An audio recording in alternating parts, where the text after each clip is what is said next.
Greetings and salutations to you all. Fluff here with another FAQ Monday, and it's going to be a good one because Lumpy might not be snoring this time. Hopefully, if all goes according to plan.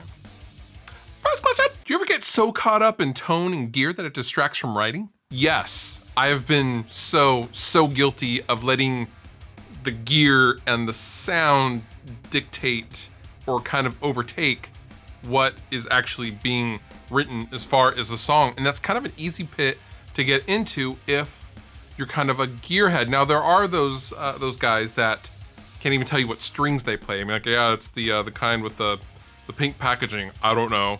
There are those guys, and ignorance is bliss, in my opinion. I wish I was like that, but as we all know, as a result of this YouTube channel, I am not. And I have been caught many times writing something or postponing writing or changing the writing of something, especially in a band situation like with Rest Repose. We'll be in the practice space and I will be fiddling with a knob or a switch in the middle of writing a song, and my lovely bandmates have to gently slap me over the back of the head or yell at me, call me very inappropriate names to get me back into the moment of what's really important, which is telling your sonic story or telling your story.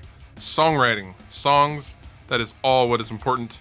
Gear is important because it's a tool, but it's important to know that you should never get too caught up in the gear, because really, when you're listening to a concert or performance or album, you're not sitting there thinking, I wonder if that pedal's true bypass.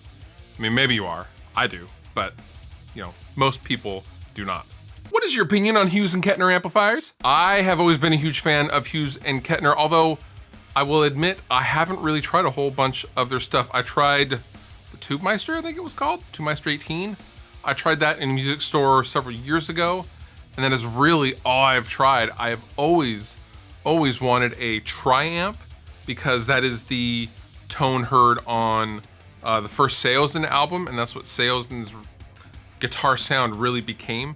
My buddy Bo from Seosin still has his original one, and he describes it as a perfect cross between a Marshall and a Mesa, and I would tend to agree with him from the things that I have heard. Now, I have a friend in Seattle who has a tri-amp, and he might sell it to me, but we're still talking that out. But yes, Hughes and Kettner was the top boutique amp maker for a long time. I mean, they just look so good and they sound so good, and I'm starting to see a resurgence of their amplifiers and their stuff in general coming back. And you know, I'm seeing Facebook posts popping up, and that really excites me because they were the king back in the late 90s, early 2000s as far as boutique top level amplifiers, top shelf amplifiers. So yeah, I will get a hold of some H&K stuff here at some point, and we can all check them out together.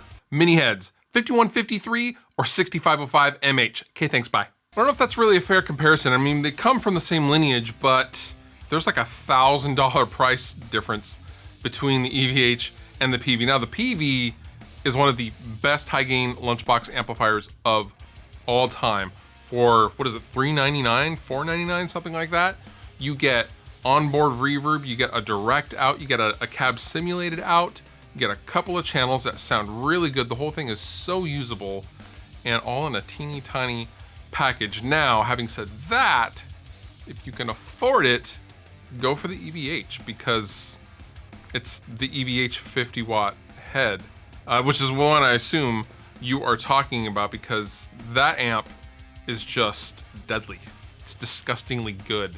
Although I have a buddy who has the new micro head, and he said it is equally disgustingly good, and I have yet to check that out, but I will do that soon. Perhaps we should do a shootout?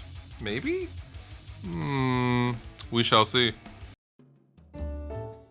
And now, the dad joke of the week. How much did it cost the pirate to get his ears pierced? A buccaneer. A buccaneer.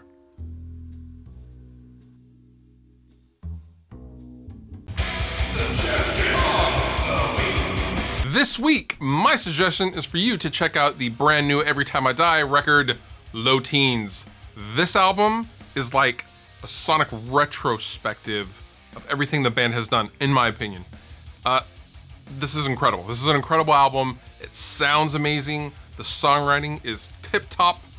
And lyrically, it's stunning as well. And I think you guys would really enjoy it, especially if you already like Every Time I Die.